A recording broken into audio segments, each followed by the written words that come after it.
chegar para $1.000.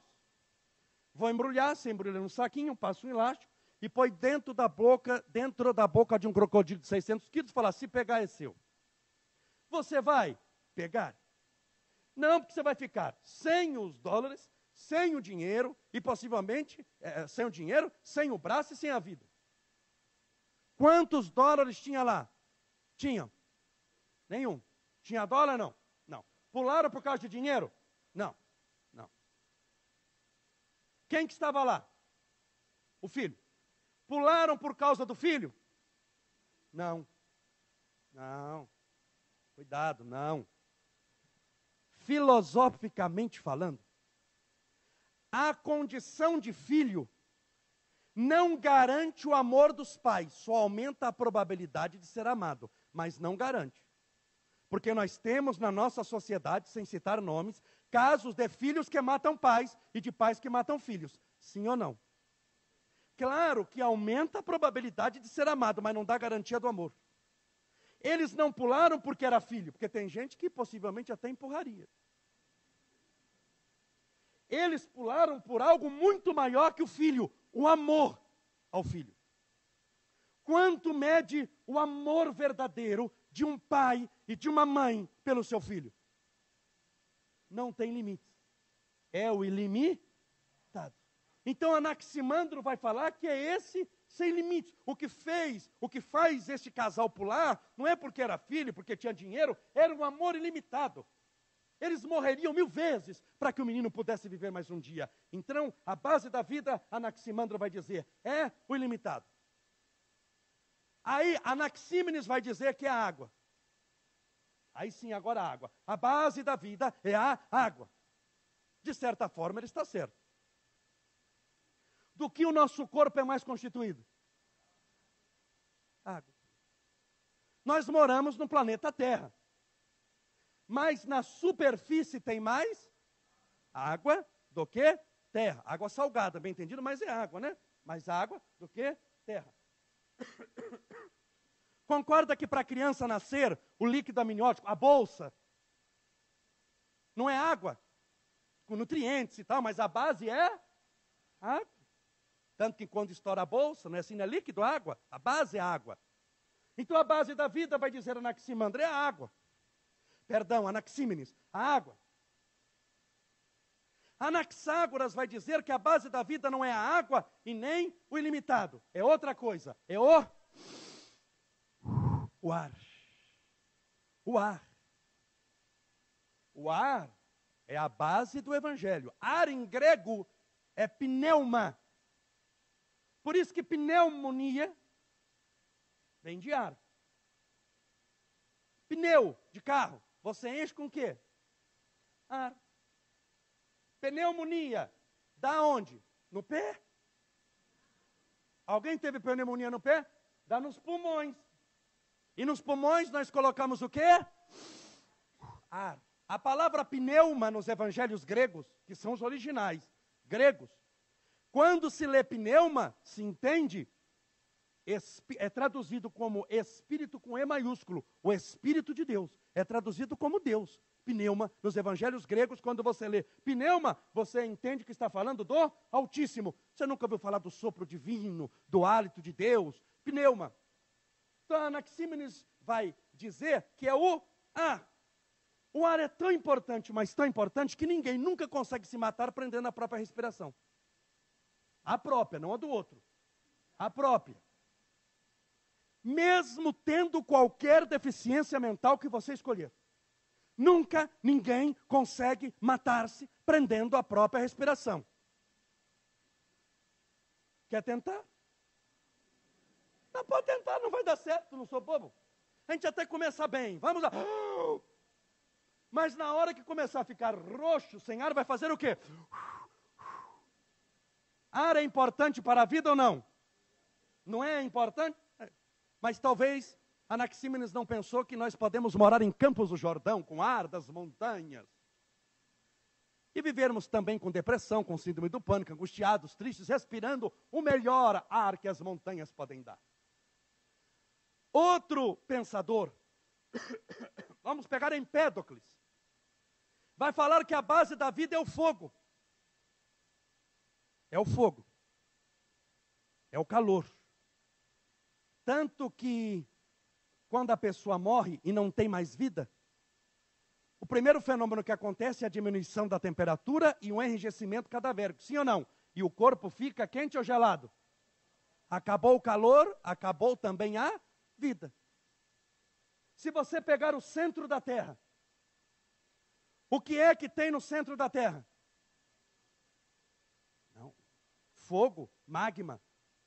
Fogo. Por isso que cada 30 metros que você cava em direção ao centro da Terra, você aumenta 1 grau. Cada 30 metros vamos aumentando, porque a prova de que o centro da Terra tem lá são os vulcões, né? Se não fossem os vulcões, a Terra explodiria, como uma panela de pressão que você segura a válvula. O vulcão existe justamente para vazar a pressão interna da Terra. Empédocles cria tanto nisso, isso que eu estou aqui falando muito rapidamente, era uma teoria tão aceita por eles, que ele foi na boca do vulcão Etna, hoje já extinto, e disse: do fogo viemos, ao fogo voltaremos. E pulou. Verdade, um gênio. E ele se mata acreditando que eu vim do fogo, para o fogo eu volto. E pulou, não sobrou nem o perispírito, você pula um negócio daquela lava, aquilo faz puf.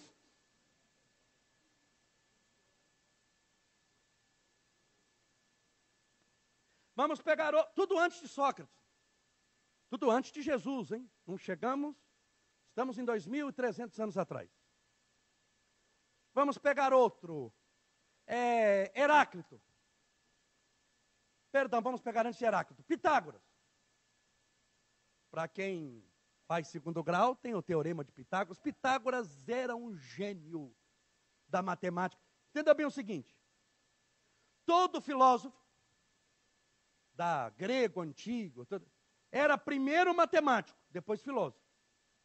Na Grécia, se você quisesse ser médico, perfeitamente, primeiro você é matemático, depois médico. Vamos imaginar que tivesse avião, você é piloto.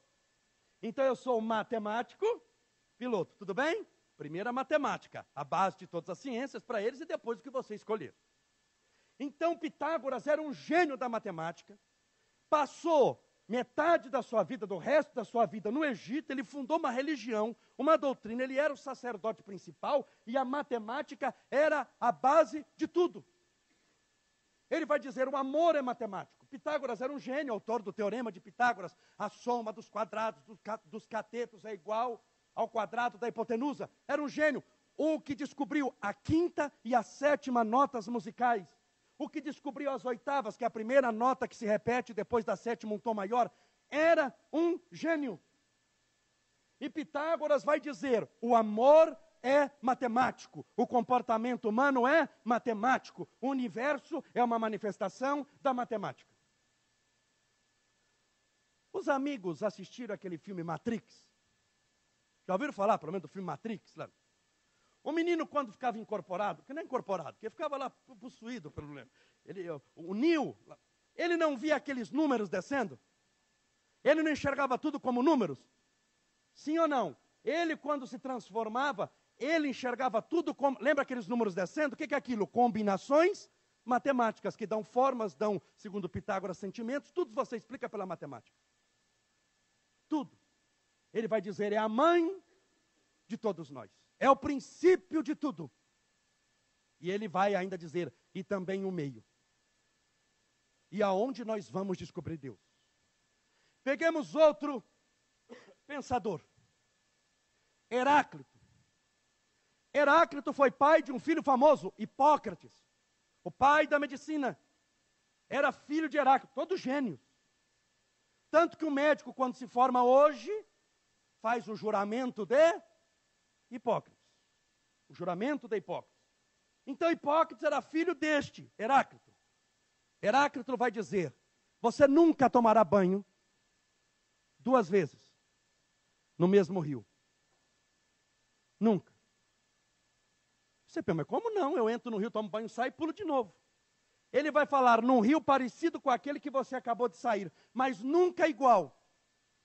Por causa de um fenômeno chamado movimento. Ah, mas é lago. Sim, mas há um movimento das moléculas de água. Há um movimento, tem um peixe, uma bactéria. Alguma coisa está diferente. Heráclito vai dizer, a base da vida é o movimento, é a mudança. Você já assistiu um filme, o mesmo filme, 2 vezes? Já aconteceu de você assistir uma vez no cinema e depois passou na televisão, 10 anos depois? Já aconteceu? Você percebe que o filme está um pouquinho diferente? Mas o filme está diferente porque o filme é diferente ou porque você mudou? Porque você mudou. Quando você lê um livro 2 vezes, você vai ver que é um pouquinho diferente, embora a história seja a mesma, porque você mudou. Então nós estamos neste processo de mudança. É o que está no túmulo de Allan Kardec. Nascer, morrer, progredir ainda. Tal é a lei. Nascer, morrer, renascer ainda. Progredir sempre. Tal é a lei. Progredir sempre. Você só progride mudando para melhor. Né? E retrocede mudando para pior. De qualquer jeito vai mudar. Mas vamos para frente. Mudando para melhor, diz a doutrina espírita. Mudança. Os maiores combatentes de Heráclito foram 2 homens, Parmênides e Zenão. Parmênides e Zenão vão falar, Heráclito é louco. A base da vida não é a mudança coisa nenhuma. A base da vida é justamente o que não muda. O imutável. O imutável. E para exemplificar, eles tentaram fazendo cálculos matemáticos. E fizeram, qual que era o exemplo de Heráclito? Um homem perante um rio. Você nunca tomará banho 2 vezes no mesmo rio. Qual é o exemplo de Parmênides e Zenão? Um homem correndo contra uma tartaruga. Nós vamos fazer uma corrida. Um corredor profissional e uma tartaruga. Eles sabiam que o homem corre mais que a tartaruga ou não? Claro, né? São gênios, óbvio. Para a corrida ficar justa, vamos dar uma vantagem para a tartaruga, tudo bem? Vamos dar uma vantagem. Então imaginem uma vantagem. Imagine a cena, a tartaruga e o homem e uma vantagem para a tartaruga. É dada a largada. A tartaruga sai em passos de tartaruga e o homem sai correndo. Zenão e Parmênides vão perguntar, entre o homem e a tartaruga, tem uma distância? Tem ou não? Tem, meus irmãos? Tem. Que distância é? Não sei, é que você imaginou aí. Lembra que eu pedi para você imaginar uma distância? Imagina a distância. Essa distância tem uma metade? Tem ou não? Tem a metade. Metade. A metade tem uma metade? Tem. É a metade da metade. A metade da metade. Tem uma metade? Tem. Está ficando menor, mas tem. A metade da metade da metade. A metade da metade da metade da metade. Tem uma metade? Tem. É a metade da metade da metade da metade da metade. Ele vai perguntar a metade da metade da metade da metade da metade da metade da metade da metade da metade da metade. Tem uma metade? Tem. Ele vai dizer que essas metades são tantas que se tornam infinitas. E por se tornar infinita, jamais o homem alcançará a tartaruga matematicamente. Porque jamais ele conseguirá percorrer a infinitude das metades que separam os dois. Parece loucura, mas é o bendito que descobriu a dízima periódica. Sabe quando divida 10 por 3? Dá quanto? 3,33, 3, 3, 3, 3. Quantos 3 tem depois da vírgula? Infinito. A gente pega 2 casas decimais, né? 3,33. Mas vamos pegar outro exemplo. Deus. Deus é perfeito ou é imperfeito? Perfeito. Perfeito. Sendo Deus perfeito, as leis de Deus são perfeitas ou imperfeitas? São perfeitas. Qual é a primeira característica da perfeição? A imutabilidade. Você nunca mexe no que é perfeito, porque se mexer estraga. Você pode mexer no que é bem feito, mas no perfeito, se mexer, estragou. Por isso Deus muda as suas leis. Deus chega e fala, eu cansei desse negócio de reencarnação, não está funcionando direito, o povo está demorando demais. Ei, povinho, vou fazer um negócio diferente. Deus faz isso? Não, não faz. Então, Deus é imutável. É perfeito tem a característica, é onisciente, conhece tudo, é onipotente, tem todo o poder, é onipresente, pode estar em todos os lugares. Deus. Então eles são os precursores do que depois, lá na frente Aristóteles vai estudar, do mundo imutável de Deus. Chegamos então a Sócrates. Sócrates foi um homem notável. Foi um homem que viveu muitos séculos antes do seu tempo. Sócrates era pobre, de maré, por opção. Não vestia sandálias, não andava descalço na neve, no frio, não vestia. Vestia a mesma túnica, andava com aquela túnica. Eu contei isso aqui numa palestra que eu fiz há uns 10 dias atrás, numa quarta, quinta-feira, que ele vivia no mercado, sempre no mercado, experimentando roupa, sandália, e nunca comprava nada, né? Porque por opção andava descalço. O que alguém que anda descalço gasta 2 horas no mercado experimentando sandália, cinto, aquelas bolsas que amarravam? Perguntaram para ele, por que você faz isso? E ele disse, eu só estou olhando, experimentando e vendo as coisas que eu não preciso para ser feliz. Era um homem diferente. A mãe de Sócrates era parteira, fazia parto. Só estou citando isso para tentar te demonstrar a importância da mãe para um filho. Porque toda a base da filosofia de Sócrates é baseado no que a mãe fazia. Um parto. Sócrates vai dizer o seguinte, em sua filosofia, em seu pensamento. Todos nós temos a luz. Todos nós, todos. De Chico Xavier a Fernandinho Beiramar. Todos têm para Sócrates a mesma luz. E você pode pensar, Sócrates é louco. Como é que Fernandinho Beiramar, nosso bandido mais famoso, tem a mesma luz que Sócrates? Perdão, que Chico Xavier. Sócrates vai dizer, todos temos a mesma luz, só que há um porém. Há um véu, imagine que aqui seja uma lâmpada, há um véu, encobrindo a luz. Este véu é a causa de todas as misérias humanas, vai dizer Sócrates. E tem nome, ignorância. É a mãe de todas as mortes, de todos os assassinatos, de todos os abandonos, de todos os estupros, de todas as misérias, de todos os roubos, de todas as mortes, a ignorância. De todas as guerras, qual é a mãe das guerras? A ignorância. Porque se você for inteligente, se ama, perdoa e prossegue a sua vida livre e em paz, é ou não é? É ignorância. Ignorância espiritual, ignorância de escola, ignorância espiritual. Portanto, o que é que nós precisamos fazer? Ele vai dizer, arrancar o véu. Como? Conhecendo a si mesmo. Ele pega a ideia que ele viu de um santuário de Delfos, estava escrito no frontispício, conhece-te a ti mesmo. O conhecer a si mesmo vai arrancar o véu da ignorância. Como um parto, lembra da mãe que era parteira? Ele vai pegar o exemplo de uma mulher dando à luz, ele vai falar, a hora da luz é uma hora aziaga, é uma hora difícil, é uma hora dos estertores, onde a mulher chora. Estou pegando parto, entenda bem, estou pegando cesariana, né? Nós vivemos no Brasil, sobretudo, antes de ficar grávida, já marca a data da cesárea. Né? A grávida, dá tempo, eu vou lá, para Campo Jordão, vou para Barreto, na festa do piano. Na segunda-feira, 8h30, como combinado, há 10 meses atrás, eu vou por parto. Estou falando de parto normal. E parto normal sem aquela anestesia lá que aplica, que não dói. É parto normal sem anestesia. Parto normal não dói? Pergunte para quem já fez. E por isso que só mulher dá luz. Que se homem fosse dar luz, era o fim da raça humana, acaba a espécie em 40 anos. Que homem não aguenta isso. Se for não aguenta. Pergunte para quem fez parto normal sem anestesia, não é fácil.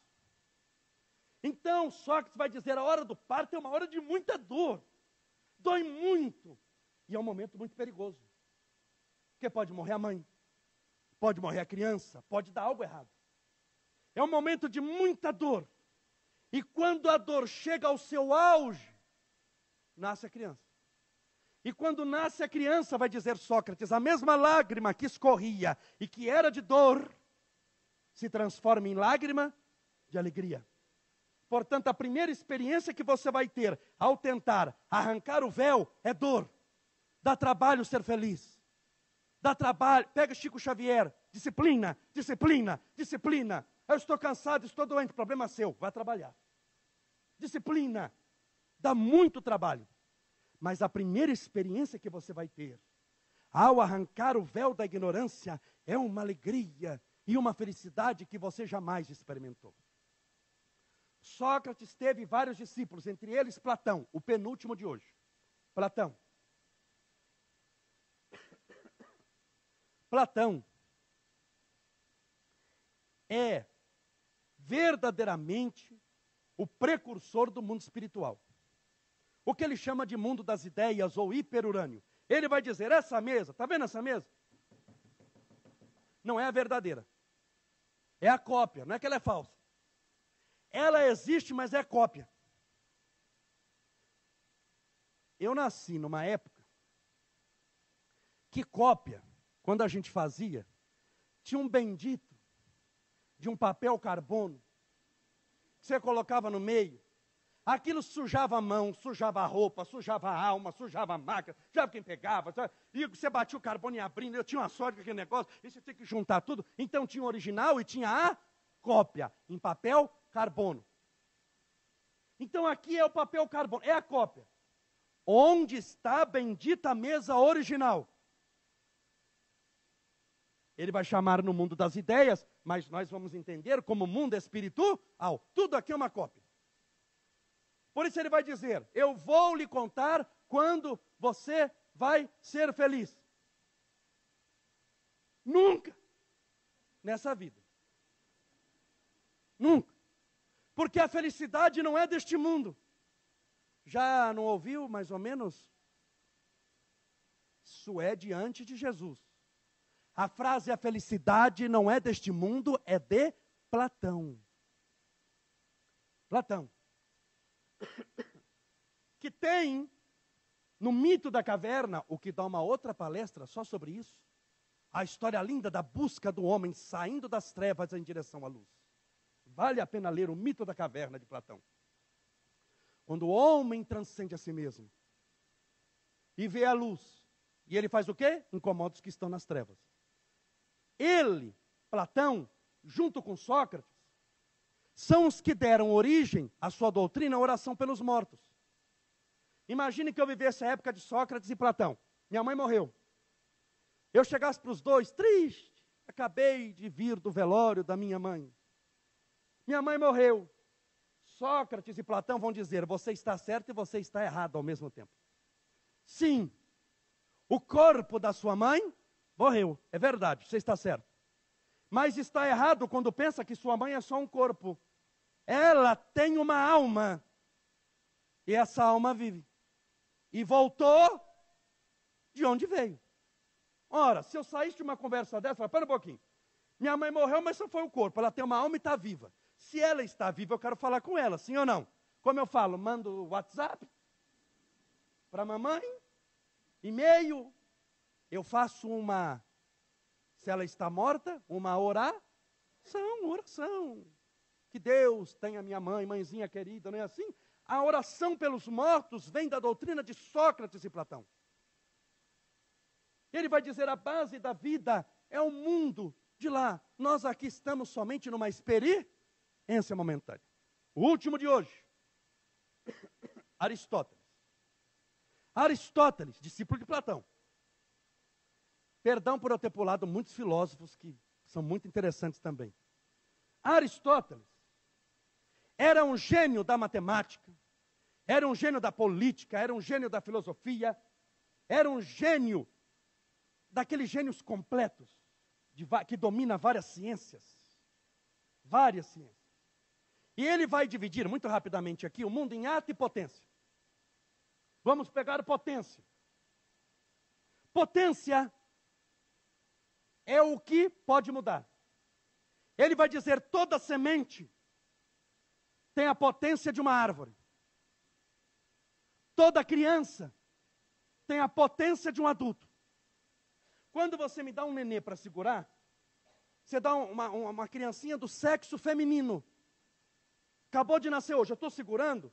Se eu pensar como Aristóteles, o que eu vou dizer? Essa menina tem a potência de uma mulher. Para isso vai precisar de hábito, exercício e disciplina, juntado com tempo. Hábito, exercício e disciplina. Note que sempre quando são coisas de Aristóteles, geralmente são 3 coisas. Hábito, exercício, disciplina. O que é que Emmanuel pediu para Chico Xavier no primeiro encontro? O que é que ele pediu? Disciplina, disciplina e disciplina. Por que pediu 3 vezes? Porque Emmanuel foi o padre Manuel da Nóbrega. Chico Xavier, nosso querido José de Anchieta. Os 2 eram sacerdotes jesuítas. Os jesuítas são até hoje os maiores conhecedores de Aristóteles do mundo. Ninguém conhece Aristóteles como os padres jesuítas. Eles estudam Aristóteles 10 horas por dia até morrer. Por isso Emmanuel chega e pede disciplina, disciplina, disciplina. É seguidor de Aristóteles. Portanto, ele vai dizer, o homem tem a potência da luz, mas poderá viver uma vida toda nas trevas. O homem tem a potência da paz, mas poderá viver uma vida fazendo guerras.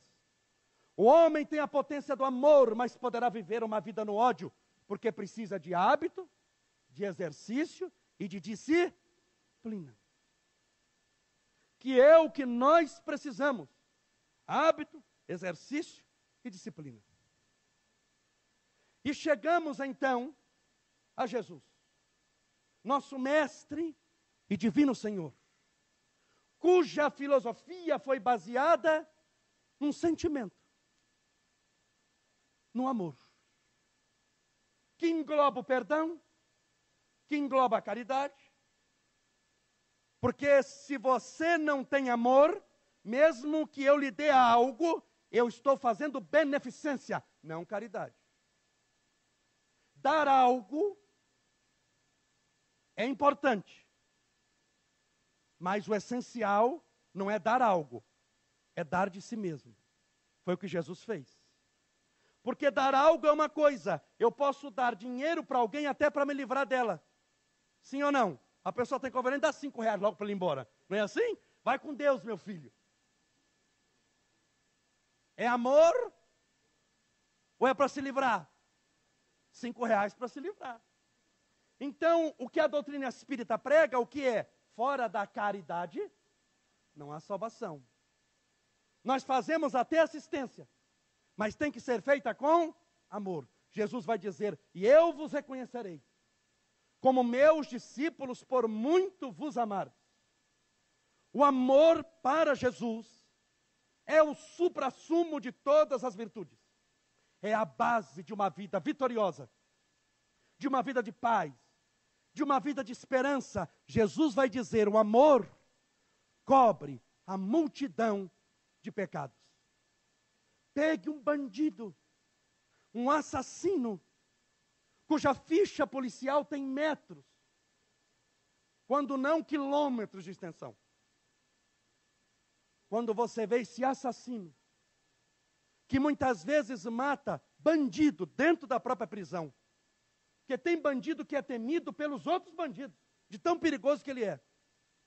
E quando você vê aquele assassino violento, recebendo uma mãe no presídio, como eu já tive a oportunidade de ver, e ele se curvando para aquela velhinha, aquela senhora já encurvada, doentinha, trazendo uma comidinha numa marmita, amarrada por um pano, e ela perguntando para ele, meu filho, estão te tratando bem aqui?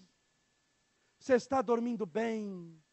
Como você está? Ela morreria 1000 vezes, ela seria presa no lugar dele, por causa do amor. Amor. Para ela, por causa do amor, não existe aquele assassino violento. Para ela existe o filho que ela ama. E que ela não vai deixar de amar, aconteça o que acontecer. Histórias de amor como essa, narradas pelas mãos abençoadas de Chico Xavier, pelo espírito de Dona Maria Dolores, nas poesias que só Maria Dolores consegue fazer, de mães que voltam para resgatar o filho, são as mais lindas, possíveis. O amor. O que falta hoje para nós é o amor. Amar mais. Perdoar mais. Ah, mas ele não merece o perdão. Por isso que você tem que perdoar, porque não merece. Porque se ele merecesse, não era mais do que a sua obrigação. Porque se ele merece é porque você está errado. O perdão verdadeiro é só para quem não merece. Porque não é pelo merecimento, é pelo amor. Porque se for pelo merecimento, nós vamos embora hoje. O que é que nós merecemos, meus irmãos? Vamos fazer uma viagem para dentro da nossa própria consciência? Se for ver o que é que nós merecemos, muitas vezes nós recebemos sem merecer. Sejamos honestos. Muita coisa, lógico, é por merecimento, você fez por merecer, parabéns. Mas tem coisa que Deus dá como crédito, ao qual a religião chama de bênção. Bênção é algo que você recebe e não merece. Mas por que recebeu se não merecia? Por causa de um sentimento, o amor, não o merecimento. Deus nos ama, Deus é amor. Por isso que para a doutrina espírita não há inferno de sofrimento eterno, por causa do amor. Você não fica em paz sabendo que tem outro no inferno, porque você ama. E se te soltar do céu, porque vai ser um presídio, você vai querer ir para onde? Para salvar quem está perdido. Quem ama vai optar sempre o inferno, nunca o céu. Nunca. Note, se você vem André Luiz. André Luiz citando nos seus livros os espíritos que trabalham no umbral. São tão bons, mas tão bons, que André Luiz, que é um espírito superior, só entra no umbral junto deles. Tem que ir eles vigiando André Luiz. Então tem que ser muito homem, muito mulher, para perdoar. Para dar a volta por cima. Para servir, para amar, para insistir mais um pouco. Por isso amemos, amemos. Com força, porque o mundo tem sede de amor. A humanidade tem sede de amor, de esperança, de paz, de alegria, de alguém que olhe nos seus olhos. Nós somos hoje como coisas. Isso é a teoria de um sociólogo que faleceu há pouco tempo atrás, também filósofo alemão, chamado Theodor Adorno, que vai dizer da coisificação da sociedade. Nós somos hoje coisas, números, um código de barras e nada mais. Quando vamos ver o seu nome se está limpo, não interessa saber se você chama João, Maria ou José. Interessa o número do seu CPF. Sim ou não? Porque tem até nomes homônimos que são iguais. Quantos Josés da Silva tem? Mas vamos ver pelo número do CPF, se está limpo ou não. Quando você vai ser atendido num posto médico, ou vai ao banco, o que você retira? Uma senha, que tem o quê? O seu nome. Seja bem-vindo, nosso irmão Estevão. É assim? Tem um número. E aparece um negócio, porque era um númerozinho ali. Número. Nós somos números. Somos tratados como números. Enquanto nós somos gente. E queremos ser tratados como gente. Mas o mundo começa a lhe tratar como coisa. Por isso que hoje, a depressão, a síndrome do pânico, o vazio existencial, a busca por um amor desesperado, tornou-se uma grande questão da humanidade. Por quê? Porque nós lidamos com os outros como coisas que são descartadas, que não têm sentimentos algum. Enquanto nós somos gente e queremos amar e ser amados. Por que todo mundo gostava de estar ao lado de Jesus? Porque era o amor em pessoa. Por que todo mundo disputava um lugarzinho do lado de Chico Xavier? Esperava até 6 da manhã para beijar a mão dele. Porque beijava a mão de alguém que ama. O amor é bom de se beijar, de se cheirar, de pegar um pedacinho da roupa, de estar junto, de abraçar. Você se sente gente. Esse amor que nós precisamos. Para encerrar, só para tentar, um exemplo muito simplesinho, como nós precisamos, o que falta hoje é o amor. Como nosso irmão Abilinho diz, lá em São Bernardo do Campo, lá em São Bernardo, eu sou vereador. Estou indo para o 3º mandato já. E lá no gabinete, eu atendo um monte de gente. Um monte de gente, caso de saúde, caso disso, caso daquilo, caso não sei da onde, um monte de gente. Um monte de gente. Um dia chegou um menino de uns 14 anos de idade. Chegou com um terninho, você via suado aquele terno, o menino suava. Era o verão. Isso foi esse ano. Suave. Pediu para falar comigo. Eu sentei e ouvi o menino. Ele pediu uma audiência comigo, eu sentei conversando com ele. Ele explicou resumidamente o seguinte. Ele tinha um irmãozinho de 6 anos. E ele tinha 14. Ele viu no portão da casa que ele estava, o pai ser assassinado. Com mais de 10 tiros. O pai era envolvido com droga, era certo de... um motoqueiro carregando um garupa, e o homem matou o pai dele com mais de 10 tiros. Na frente dele, que na época era criancinha ainda. Ele disse que estava descalço e sentiu o sangue quente do pai esquentando o pé dele. Tamanha era a quantidade de sangue escorrendo, uma cena dantesca do inferno de Dante. E ficou sem pai. A mãe consorciou-se de novo, casou-se de novo, mas assim, se amazou com uma pessoa, teve um filho, que era o irmãozinho dele, por parte de mãe, e o marido dela foi embora. Também envolvido com droga, e ela também era, além de envolvida com crack, alcoólatra. De último grau, de ficar caído na sarjeta, de ter que pegar tudo. E ele morava, ele com 14 anos, e o irmãozinho com a mãe. Só que a mãe ficava 3, 4 dias que não lembrava nem o nome dela. E eu ouvindo. Eu falei, pois bem, o que você quer de mim? Porque eu tenho que fazer a pergunta, o que você quer de mim? Porque Jesus perguntou, o que queres de mim? E logo, na pergunta, eu já pensei, ele precisa de um monte de coisa, né? Ele precisa de dinheiro, precisa de cesta básica, precisa de ajudar a mãe, precisa fazer um monte de coisa. Mas eu não posso falar, eu tenho que ouvir, eu tenho que perguntar.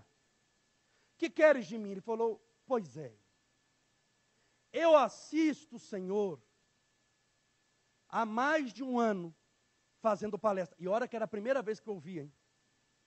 Ele mora, eu fui na casa dele, num bairro extremamente longe. Ele ia a pé nas palestras. Em São Bernardo, para assistir muitas vezes 10 quilômetros para ir. Ele saía 4 da tarde para chegar a tempo da palestra 8 da noite, depois ir embora sozinho para assistir a palestra. Um menino de 14 anos. E tinha assistido centenas, sem nunca eu tê-lo visto. Ele disse, eu assisti várias palestras do Senhor. O Senhor falando de amor, de paz, de esperança. Então eu vim pedir para ver como nós achamos que muitas vezes o que o mundo quer é dinheiro e o que no fundo as pessoas querem é amor. Eu não tenho pai nem meu irmão e nós somos órfãos de mãe viva. Nunca esqueci essa frase. Minha mãe está viva, mas é como se estivesse morta. Então nós somos órfãos de pai morto, mas de mãe viva. E eu que assisti tanta palestra do Senhor, gostaria de saber se o Senhor não poderia adotar eu e o meu irmãozinho. Na hora, o que eu pude fazer? Chorar. Porque aquilo me pegou de surpresa, Abelinho. Pensar, eu estava já quase com a mão no bolso para dar dinheiro. Enquanto o que ele queria não era o que estava no meu bolso. Era o que estava no coração. A doutrina de Jesus nunca vai entrar no bolso de ninguém. Porque não tem dinheiro no mundo que seja capaz de comprar o amor verdadeiro por alguém. Portanto, é este amor que nós devemos buscar como um corolário de esperança e como o que há de mais moderno neste mundo tão transitório, onde sofremos muitas vezes por tantas coisas mesquinhas. Amemo-nos mais, perdoemos mais, e compreenderemos assim a filosofia mais importante do homem que foi capaz de mudar a vida de milhões de criaturas, Jesus de Nazaré. A resposta à questão 625 do Livro dos Espíritos. Que exemplo Deus deu ao homem para servir de guia e modelo à humanidade? E eles respondem na única pergunta, que só tem uma única palavra: Jesus. A resposta mais curta, a mais importante e a mais desafiadora de todas, cuja filosofia é o amor ilimitado ao próximo e também a si mesmo. Tudo bem? Acabou. Meus irmãos, meus amigos, mais uma vez reitero a nossa alegria, a nossa felicidade de retornar à cidade de São José do Rio Preto, onde hoje encerramos o nosso périplo de palestras e voltamos para São Bernardo do Campo, com o coração alegre, feliz pelo dever cumprido. Que Deus possa nos abençoar, nos proteger, nos amparar, nos fortalecer hoje e sempre, e fazer com que possamos cada dia mais trabalharmos por um mundo melhor, começando por uma vida mais feliz, pelo nosso mundo interior. Gostaria de convidar a todos os irmãos a visitarem a nossa página no Facebook, que vai atingir hoje 49 mil pessoas.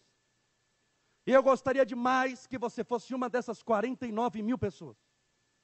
Nós postamos só mensagens de esperança, de paz, de alegria, de felicidade. Postamos as fotos das palestras, as fotos da palestra de hoje vão estar lá.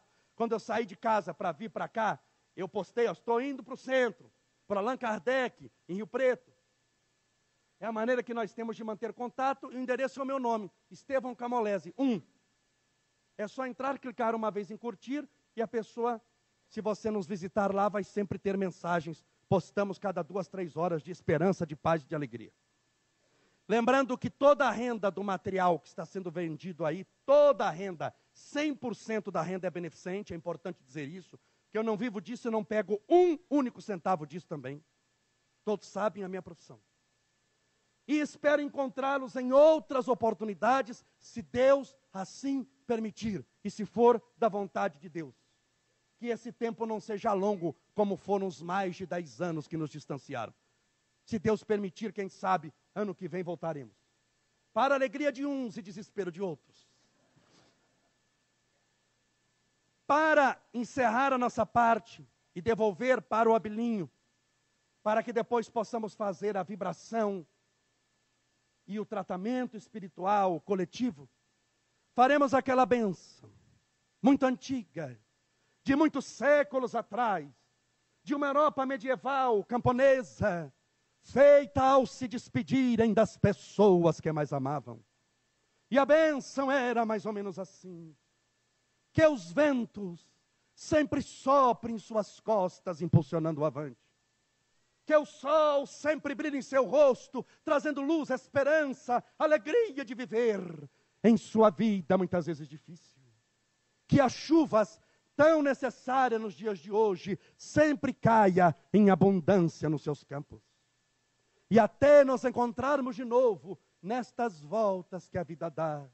Que Deus o tenha, ou que Deus a tenha, suave e seguro, na palma de sua mão. Sejam todos muito felizes. Muito obrigado, meus amigos. Muito obrigado, meus irmãos.